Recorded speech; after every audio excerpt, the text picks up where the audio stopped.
ओम शांति।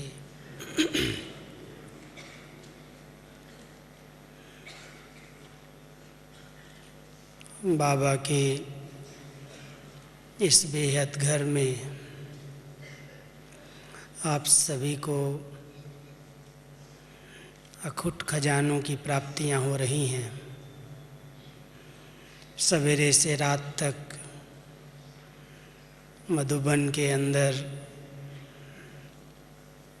दादियाँ कहती हैं क्लास और गिलास, क्लास करो और भोजन करो, दो ही काम हैं यहाँ। तो सवेरे से कितनी क्लासेज आप सबने की हैं, कितने अच्छे अच्छे रतन बुद्धि की तिजोरी में नोट किए हैं। महसूस हो रहा होगा कि बाबा सौदागर रत्नागर रत्नों की थालियां भर भर करके हम बच्चों को दे रहा है। और जिसने अपनी झोली खुली रखी है उसकी झोली के अंदर बहुत सुंदर सुंदर रतन ज्ञान के, धारणाओं के, गुणों के भरते जा रहे हैं। आज का बहुत सुंदर विषय है। बाबा हम सबका ध्यान विशेष वर्तमान समय इसी बात पर खिंचा रहे हैं कि बच्चे, बाबा ने तुम्हें इतने खजाने दिए हैं, इन खजानों से खुद को भी भरपूर बनाओ और इन्हें सफल करके सफलता का अनुभव करो। खजानों को कैसे सफल किया जाए, खजानों को बढ़ाया कैसे जाए, जमा करने की विधियां क्या हैं, और अगर वो सफल हो रहे हैं तो उसकी निशानियां क्या हैं, इस विषय पर हम कुछ बातें आपके सामने चर्चा में लाएंगे। लेकिन कल हम सबका प्यारा बाबा हम सबसे होली मिलन मनाने आ रहे हैं। अव्यक्त बाबा के होली पर पधरावनी में हम सभी बाबा के साथ होली खेलेंगे। ज्ञान रत्नों से भी खेलेंगे तो रंग की होली भी खेलेंगे। वैसे रंग यहाँ नहीं चलता है, लेकिन फिर भी निमित्त मात्र बाबा भी बच्चों पर पिचकारी डालता है गुलाब जल की। तो जिन्होंने पहले वो दृश्य देखे हैं उनको तो याद है, लेकिन जो पहली बार आए हैं वो अनुभव करेंगे कि बाबा कैसे बच्चों के साथ होली खेलते हैं। तो कल का दिन विशेष अव्यक्त मिलन का दिन है और मिलन का यादगार ही होली है।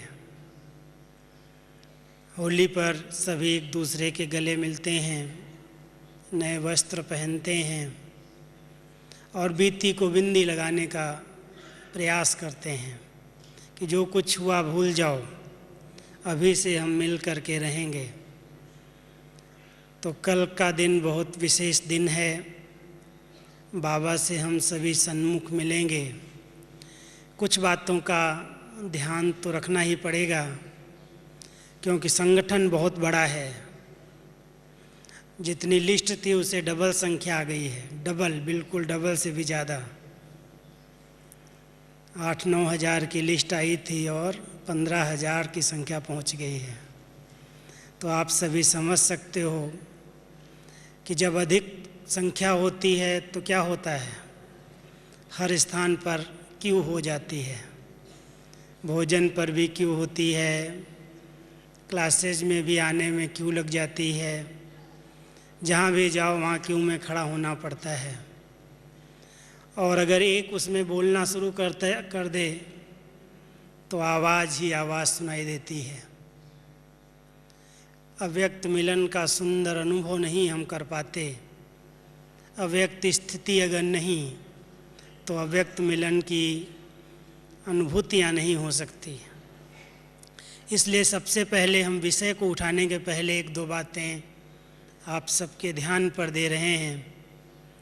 कल का दिन किस रूप में हम सभी बाबा के साथ मनाएंगे, क्योंकि जब तक आपको डायरेक्शन दिए जाएं तब तक कई घंटे बीत जाएंगे। सुबह अमृत वेले से लेकर हमारी दिनचर्या 3 बजे से ही 3:30 बजे से शुरू होती है, और इतने सब भाई बहनें बाबा के कमरे में भी जाना चाहते हैं, हाल में भी योग करना चाहते हैं। सिर्फ सब कुछ करें, लेकिन मन और मुख इन दोनों का क्या करें? संपूर्ण मौन। कल का दिन ऐसा व्रत ले लो अभी से ही कि मुझे अव्यक्त मिलन की अनुभूतियाँ करनी हैं, अपनी झोली सर्व खजानों से भरपूर करनी है। इसलिए जो लीकेज है, लीकेज तो 2 ही चीज़ों की है जो हमारे खजानों को ख़त्म करती है। अधिक बोलने से हमारी एनर्जियाँ, हमारी शक्तियाँ ख़त्म होती हैं, और अधिक सोचने से भी होती हैं।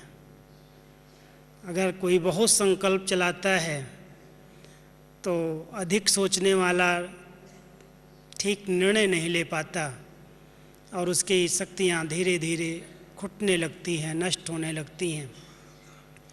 इसलिए दोनों बातों की कल हम सभी परहेज रखेंगे। ठीक है, करेंगे सभी? माताएं विशेष हाथ उठाओ जो करेंगी। हाँ ठीक है भाई, करेंगे ना सभी? कल का तो दिन ऐसा ही मनाओ कि ये संपूर्ण मौन भट्ठी है। अव्यक्त रस बाबा से लेना है, मिलन मनाना है। इसलिए मन का भी मौन और मुख का भी मौन, कोई स्थूल कारोबार नहीं। भोजन भी हल्का करो और साथ साथ तपस्या करो, बाबा के साथ मिलन मनाओ। और भी बहन जी का भी अभी संदेश था, यही फ़ोन पर कह रही थी कि सभी को कहना कि कल का दिन सभी अपने अपने कैमरे, जो कैमरे लेकर के घूमते हैं ना, बार बार फ़ोटो खींचते हैं। दादी आई तो सभी ने फ़ोटो खींचना शुरू कर दिया। तो फ़ोटो तो वैसे भी आपके पास होंगे, और नहीं तो यहाँ डिपार्टमेंट से भी मिल जाते हैं अच्छे अच्छे फ़ोटो। इसलिए एक तो फ़ोटोग्राफी वाले ध्यान रखें, कैमरे वाले, कि इसमें भी लोगों के संकल्प अधिक चलते हैं। फ़ोटो अधिक नहीं लेने ही नहीं, अधिक क्या। और दूसरी बात, बाबा जब आते हैं, ट्रांस में संदेशी जाती हैं, दादी जाती हैं, तो कई तालियां ज़रूर बजा देते हैं। तालियां बजाने की क्या ज़रूरत है? तो आप सभी समझदार बाबा के बच्चे हो, डायरेक्शन तो बार बार ये मिलेगा, लेकिन फिर भी इतना उत्साह, इतना उमंग दिखाई देता है कि जैसे सुनते हुए भी नहीं सुनते। तो ताली पर ध्यान रखना कि जब ज़रूरी है और बाबा कहे तब ताली बजाओ, और वैसे बाबा के दृष्टि का लाभ लो, बाबा की वाणी का लाभ लो। तो तालियां नहीं बजाना है, फोटोग्राफी नहीं करनी है, और साथ साथ मन और मुख का मौन रखना है। 9:30 बजे से ही आपकी कल भट्ठी शुरू हो जाएगी यहाँ पर, लेकिन 9:30 बजे के पहले 3:30 बजे से ही ऐसा समझना कि हम अभी इसी सेवा के लिए बाबा से रस लें और विश्व की आत्माओं को दें। ठीक है, तब इस होली मिलन का सच्चा आनंद हम बाबा से ले सकेंगे। अब हम अपने इस विषय को थोड़ा सा विस्तार में ले जाएंगे, क्योंकि बाबा ने हम सबको, संगम युगी ब्राह्मणों को, होलीएस्ट, हाईएस्ट और रिचेस्ट का वरदान दिया है। एक एक बाबा का बच्चा, भले बाबा कहता है मेरे गरीब बच्चे हैं, लेकिन वो गरीब बच्चे संगम युग पर एक एक रिचेस्ट है, धनवानों से भी अधिक धनवान है, क्योंकि उसके पास श्रेष्ठ चरित्र का सबसे बड़ा धन है, ज्ञान का धन है, गुणों का धन है, शक्तियों का धन है। इतनी अखुट संपत्ति हम सब के पास है। बाबा ने हम सबको माला माल बनाया है, भरपूर किया है। इतना दिया है, इतना दिया है, जो खाए न खुटे और जितना चाहे उतना दान करो। खुट नहीं सकता, अखुट है, अविनाशी है। इसको कोई लूट भी नहीं सकता है तो जला भी नहीं सकता है। ऐसा अनादि अविनाशी खजाना, जिससे एक एक बाबा का बच्चा अपने आप को भरपूर अनुभव करता है। अगर उसे उस खजाने को बढ़ाने की और कार्य में लगाने की विधि आती है। कोई के पास बहुत सा धन हो और ज़मीन के अंदर गाड़ दे या बैंकों में डाल दे, उसे देखे नहीं, उसे यूज नहीं करे, उसे काम में न लगाए, तो धन होते हुए भी वो बेगर का बेगर ही रहता है। उसे उसका नशा और खुशी नहीं होती। बाबा ने हम सबको दिया भी है और देते देते कहा भी है कि बच्चे इसको खूब खर्च करो। जितना लोगों को दोगे, दूसरों को बांटोगे, उतना तुम्हारा बढ़ता जाएगा। तो कैसे हम जमा करें, कैसे इसको बढ़ाएं, कैसे इसकी संभाल करें और उसकी हमारे जीवन में क्या क्या निशानियां दिखाई देंगी। तो सबसे पहली बात है जमा करने की विधि। आप सभी जो स्थूल में कुछ कमाने वाले हैं, कमाते हैं, जिनकी इनकम है, सोर्स ऑफ इनकम है, वो उस धन को कहीं न कहीं किसी न किसी रूप में संभालना भी जानते हैं। ऐसा नहीं है कि आया पैसा और हाथ से चला गया, खुद खाली के खाली रह गए। उसको कैसे कार्य में लगाया जाए, कैसे बढ़ाया जाए, समझदार व्यक्ति जानता है। और बाबा ने हम सबको समझ इतनी दी है, जो बाबा कहता तुम बच्चों की बुद्धि कितने फुट है, 7 फुट लंबी है, विशाल बुद्धि है। और इस विशाल बुद्धि को आप बच्चे सदुपयोग करो। कोई भी खजाना व्यर्थ नहीं गंवाना, क्योंकि जमा करने के लिए पहले व्यर्थ की लीकेज को बंद करना पड़ेगा। जहाँ जहाँ भी व्यर्थ है, संकल्पों में है, बोल में है, कर्म में है, संबंध संपर्क में है, संग दोष में है, क्योंकि कई कारण हैं जो हमारे सारे खजानों को जो बाबा दे रहा है वो गुम करते हैं, लीक हो जाते हैं, रह जाते हैं। तो पहले हम सभी व्यर्थ की लीकेज को चेक करें। कई बार लीकेज दिखाई नहीं देती है, इतनी महीन होती है। एक वो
हो, समय भी कम लगे और साथ साथ संपत्ति भी कम लगे, इतना इकोनॉमिक से अगर हम चलना जानते हैं तो हम जमा कर सकते हैं, बचा सकते हैं, बचत कर सकते हैं। और तीसरी बात है सरल सहज जीवन जीना सीख जाएं। बाबा ने हम सबको सरल और सहज जीवन जीना सिखाया है। बहुत ज़्यादा ठाट बाट नहीं, बहुत ज़्यादा आवरण नहीं चाहिए किसी भी प्रकार का। अभिमान का भी आवरण होता है। लोगों को दिखाने के लिए लोग बहुत खर्चे करते हैं, दिखावा करते हैं, जितना आता है वो हमारे पास भी है, दिखाना चाहते हैं। बाबा कहता है बच्चे दिखावा किस चीज़ का, सरल जीवन, सहज जीवन जीना सीखो, तो जो प्राप्तियां हो रही वो बचा सकोगे। नहीं तो दिखावे के पीछे, झूठ के पीछे, विघ्नों के पीछे बहुत सारी शक्तियां आपकी ख़त्म होती हैं, नष्ट होती हैं। खजाने जमा नहीं होते, लेकिन एक तरफ मिलते हैं और दूसरी तरफ समाप्त हो जाते हैं। इसलिए समझदार वो है जो मिले हुए खजानों को संभालना जानता है। लौकिक में भी अगर कोई माँ बाप की प्रॉपर्टी किसी के बच्चे के नाम पर होती है, आ जाती है, मिल जाती है, वारिस है, अगर वो सफल करना और संभालना नहीं जानता है तो थोड़े दिनों में ही अपने माँ बाप की सारी प्रॉपर्टी को गंवा देता है, ख़त्म कर देता है, खाली हो जाता है। ऐसे ही अगर बाबा हम बच्चों को इतना सब दे रहा है, उसको हम संभालना नहीं जानते, कहीं न कहीं किसी न किसी तरह से उसको व्यर्थ कर रहे हैं, तो हम खुशी का, आनंद का, हल्केपन का अनुभव नहीं कर सकते। इसलिए सबसे आवश्यक है कि बाबा जो दे रहा है उसको हम पहले संभालना सीखें। कुछ दिन पहले एक वरदान आप लोगों ने पढ़ा होगा बाबा की मुरली के नीचे, खजानों को बढ़ाने के लिए दान करना, दूसरों को देना, और संभालने के लिए अटेंशन रूपी चौकीदार अलर्ट रखना। क्योंकि संभालने के लिए हमेशा चौकीदार रखे जाते हैं। स्थूल में भी चौकीदारों की, जिनके पास संपत्ति होती है, उनको ज़रूरत पड़ती है, पहरेदार बिठा देते हैं। स्थूल में तो हमारा कोई ऐसा खजाना है ही नहीं जो कोई चोर लूट जाए, लेकिन माया जो हमारे पीछे पीछे रहती है, हमारी खुशी को गायब करने के लिए, हमारे खजानों को छीनने के लिए, तो बाबा कहता बार बार इनको चेक करो, अटेंशन रूपी चौकीदार अलर्ट रखो, अलबेलेपन में नहीं रहो। नहीं हम तो ठीक हैं, फलाने से सो हम ठीक हैं, उससे तो अच्छे हैं, ये भेंट करके अपने को खुश नहीं करो, लेकिन अपने चौकीदार अथवा बार बार चेकिंग रूपी चौकीदार, उनको अलर्ट करके चेक करते रहो। कहीं कोई भी खजाना, कोई ऐसी बात बोल गया, कोई ने ग्लानि कर दी, कोई ने झूठ बोल दिया, कोई ने विघन डाल दिया, कोई ने मुझे कुछ कह दिया और उसके पीछे मेरी कितनी शक्तियाँ नष्ट हुई।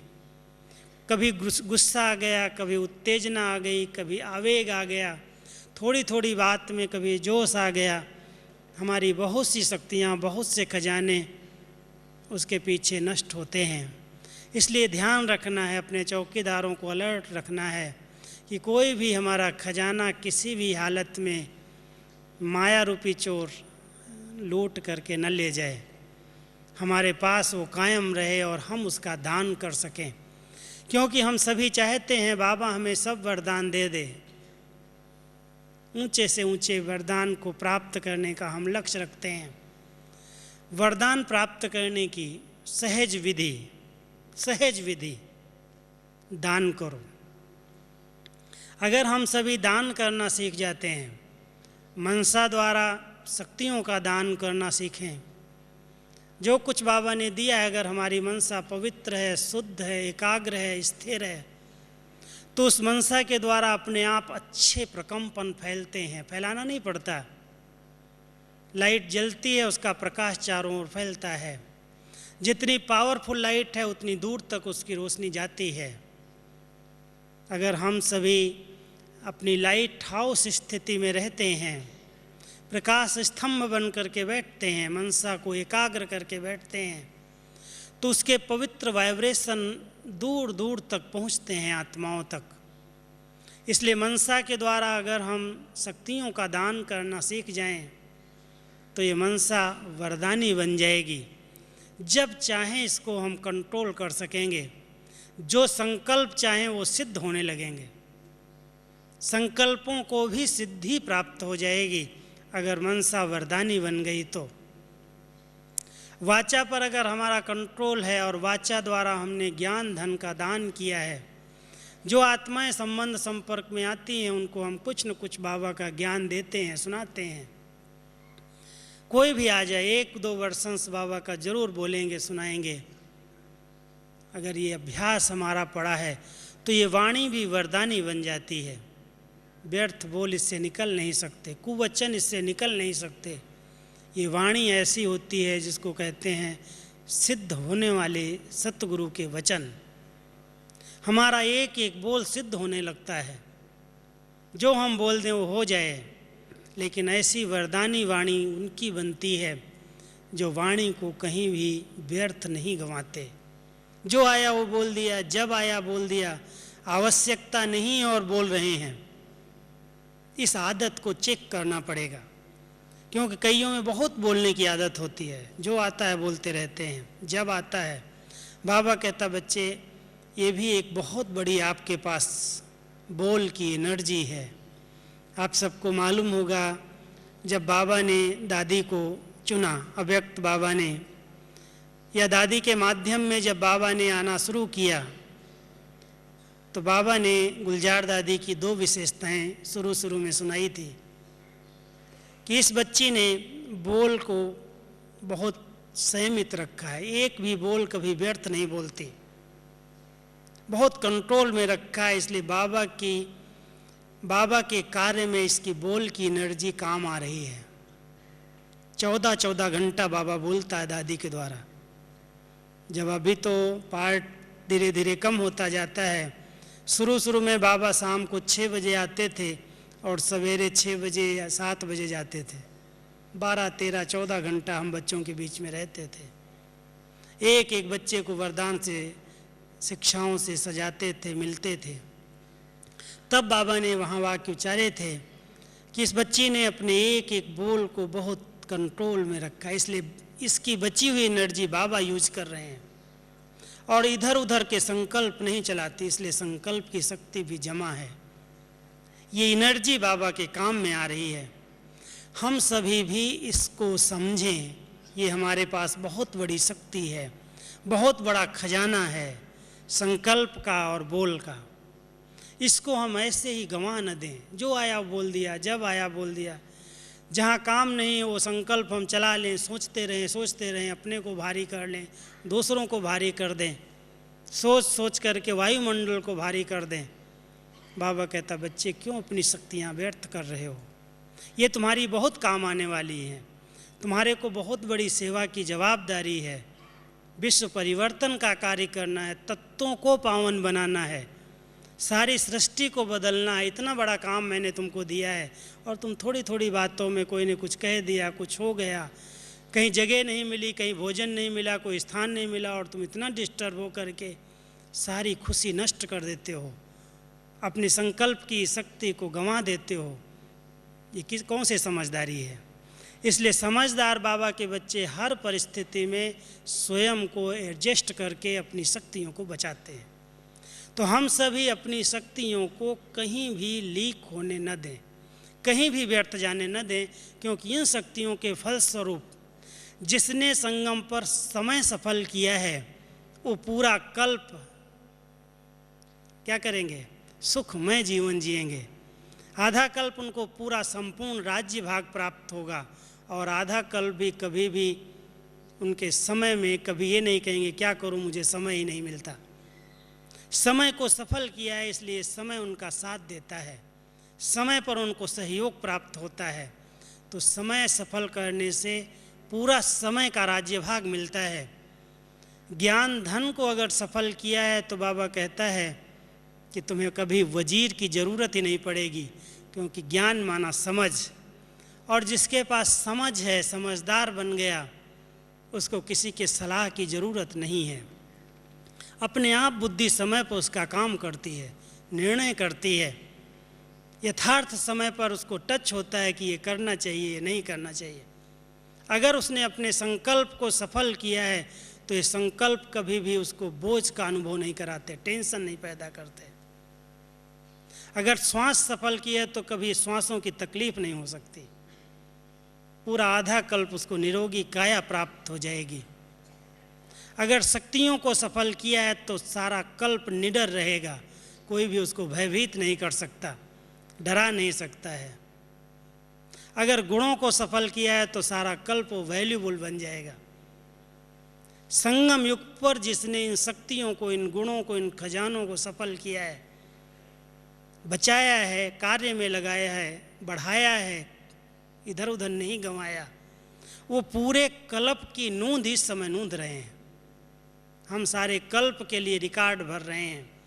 अगर हम निर्भय रहना चाहते हैं, शक्तियों से संपन्न रहना चाहते हैं, गुणवान होकर के जीवन जीना चाहते हैं, पूरा कल्प में धनवान बन कर के रहना चाहते हैं, किसी के आगे हाथ न फैलाना पड़े, बाबा कहता संगम युग पर धन दान करके, स्थूल धन है बाबा के कार्यों में लगाओ, व्यर्थ नहीं करो, सफल करो, बैंक में न पड़ा रह जाए, चोर न लूट जाए, इधर उधर न गंवा दो। ऐसा दान नहीं करो जो कोई उसे पाप कर ले। कर्म की गहन गति बाबा सुनाता है। बच्चे बाबा के, भगवान के डायरेक्ट कार्य में अपना तन सफल करो, मन सफल करो, धन सफल करो, लगा दो। अगर कार्य में लग गया, सफल हो गया, तो एक का कई गुना होकर के इसका रिटर्न बाबा अपने आप देगा। बंधा हुआ है, इंश्योर्ड हो जाएगा ये धन आपका। लेकिन ऐसे ही फलाना इतना करता है, क्या ज़रूरत है, कोई करने वाला है उसको भी रोक देते हैं कई लोग, तो बहुत बड़ा विघ्न डालते हैं। इसलिए हम सभी चेक करें कि जो कुछ संपत्ति बाबा ने हमें दी है, ज्ञान धन की संपत्ति है, गुणों की संपत्ति है, या स्थूल में धन की भी संपत्ति हमारे पास है, तन की भी शक्ति है, कोई भी शक्ति है, वो कहीं पर भी व्यर्थ तो नहीं गंवा रहे हैं, इसको बढ़ा रहे हैं। बढ़ाना, सफल करना, इसका अर्थ है श्रेष्ठ तरफ लगाना। अगर वो श्रेष्ठ तरफ लग रही है तो सफल हो रही है, और अगर इधर उधर लग रही है तो व्यर्थ जा रही है। ये हम सभी को चेक करना है कि हम अपनी हर संपत्ति को सफल कर रहे हैं। कहीं पर भी कोई ऐसा व्यर्थ तो नहीं है जो लीक होता जाए, बहता जाए, और मैं अपने को महसूस करूं क्या करूं, मेरे पास तो है ही नहीं। इसकी संपूर्ण निशानियां हमारे जीवन में अभी दिखाई देंगी। अगर आप सफल कर रहे हैं तो सबसे बड़ी निशानी कौन सी होगी? सफल करने वाला माना बढ़ाने वाला। उसके पास बढ़ रहा है तो बढ़ने की एक खुशी, नेचुरल खुशी रहेगी। उसको अंदर अंदर आंतरिक खुशी की अनुभूतियाँ होंगी, महसूस करेगी आत्मा, मेरे पास बहुत कुछ है। जो खाली होते हैं, जिनके पास कुछ नहीं होता, वो अपने आप को दुखी महसूस करते हैं। लगता है कि क्या करूं, मेरे पास भी होता, इसके पास है, मेरे पास नहीं है। नहीं है तो कारण क्या है? बाबा तो दे रहा है, दान नहीं किया है, या उसका मनन नहीं किया, चिंतन नहीं किया, उसको अपना नहीं बनाया, इसलिए महसूसता नहीं होती कि मेरा है। जो बाबा दे रहा है उसको अपना बनाओ। इतना दे रहा है, मनन करो, चिंतन करो, वर्णन करो, दान करो, ये आपका हो जाएगा। और आपका है, जैसे ये महसूसता आ गई ये मेरा है, उसके पास खुशी अपने आप अखुट रहती है। खुशी का खजाना उसका बढ़ता जाता है।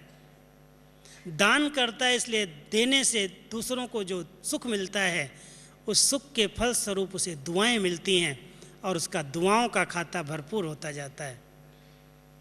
तो सफल करने के वाले की निशानी है, खुशी का खजाना भरपूर है, दुआओं का खजाना भरपूर है, और बहुत बहुत हल्का है, बोझ नहीं महसूस करता है। जो गंवाता है वो बोझ का अनुभव करता है, भारी भारी रहता है। क्या करूं, ये भी चला गया, ये भी चला गया, ये भी चला गया, अब मैं क्या करूं? खाली का खाली, और अपने आप पर समझता है बहुत बड़ा बोझ है, परिवार को कैसे संभालूं, फलाने को कैसे संभालूं।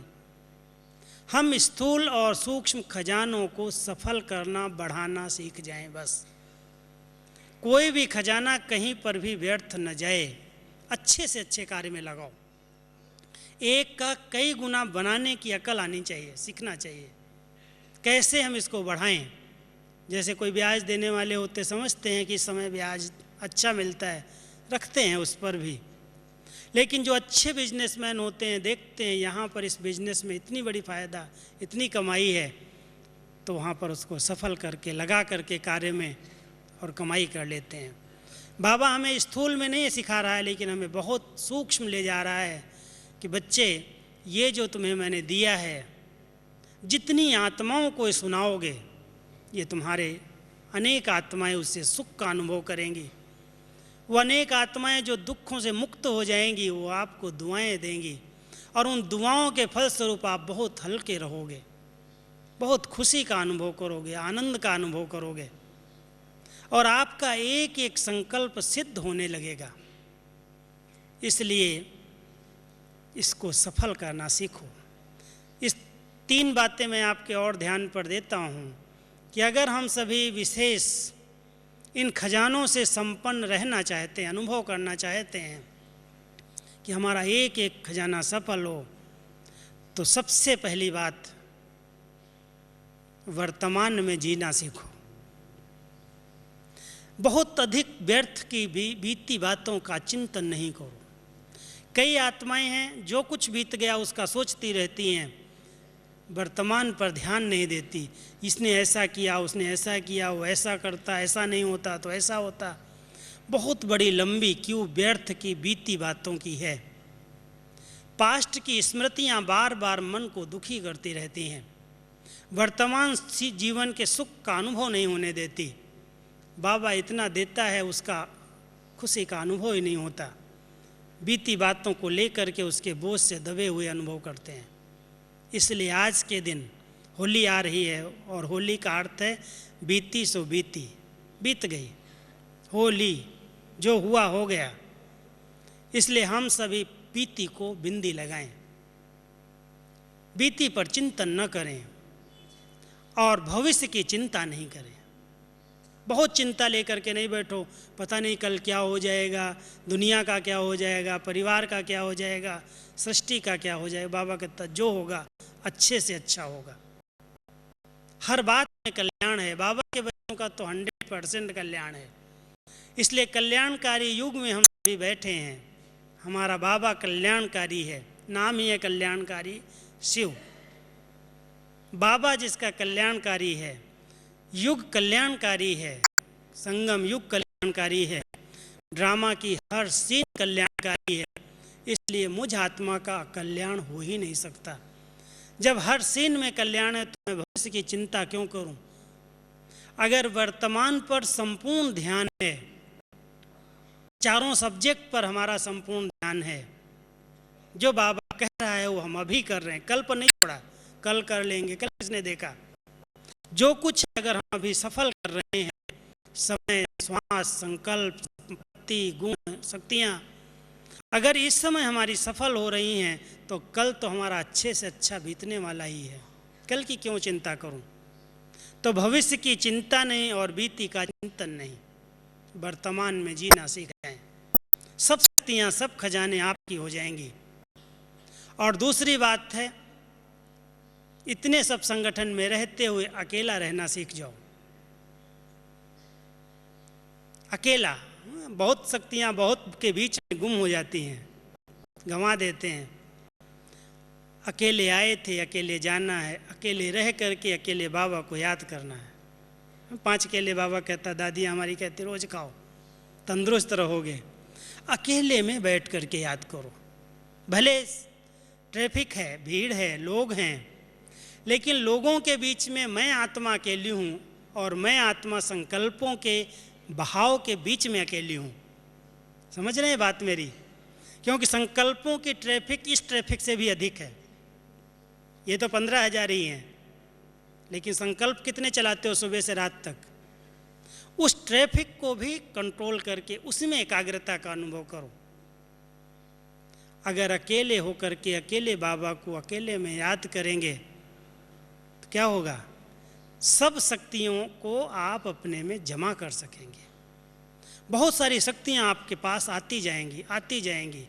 सिर्फ हम लेना सीखें। स्थूल रूप में तो लेने की आदत है, कोई सुनाता है हम बहुत प्यार से सुनते हैं, लेकिन आत्मा अंदर ही अंदर बाबा से बातें करके बाबा से कैच करे, डायरेक्ट ले और ले करके अपने आप को भरपूर कर ले।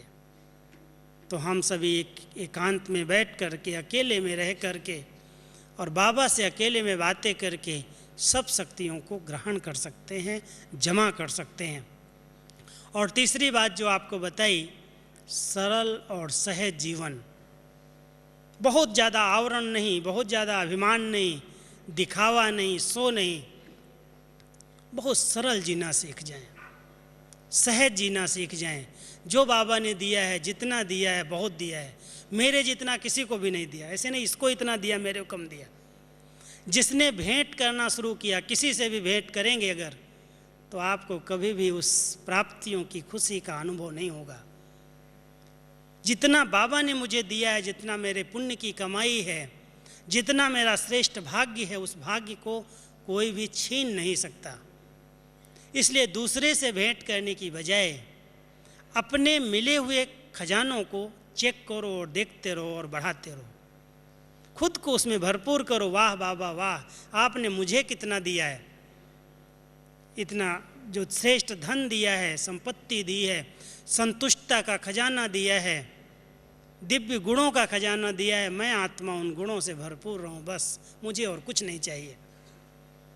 बाबा 2 रोटी खिलाएगा, कहीं भी रहेंगे। अगर इतनी अंदर से तृप्ति है तो संतुष्टता का अनुभव है, ये गुण हमारे पास है तो सब गुण अपने आप आ जाएंगे। तो ये सब खजाने हम सबको बाबा ने दिए हैं और हम सभी इनको बढ़ाएं और बढ़ा करके अपने आप को खूब नशे से भरपूर करें कि हमारे जैसा कोई नहीं, हम संपन्न हैं, बाबा के खजानों से भरपूर हैं। और जो आत्माएं दृष्टि से दान करो, मुस्कुराहट से दान करो, जैसे आज दादी कह रही थी ना, 3 चीज़ें सिखा रही थी, कम से कम मुस्कुरा करके तो बात करो। तो ये दान करने का अच्छा तरीका है कि दृष्टि से भी किसी को सुख प्राप्त हो जाए, हमारे बोल से भी सुख मिले, हमारे व्यवहार से भी सुख मिले। तो ये दान करेंगे तो हम वरदानों से भरपूर हो जाएंगे, सर्व खजाने हमारे जमा हो जाएंगे और जितना हम सफल करेंगे उतना सफलता मूर्त बनेंगे। ओम शांति।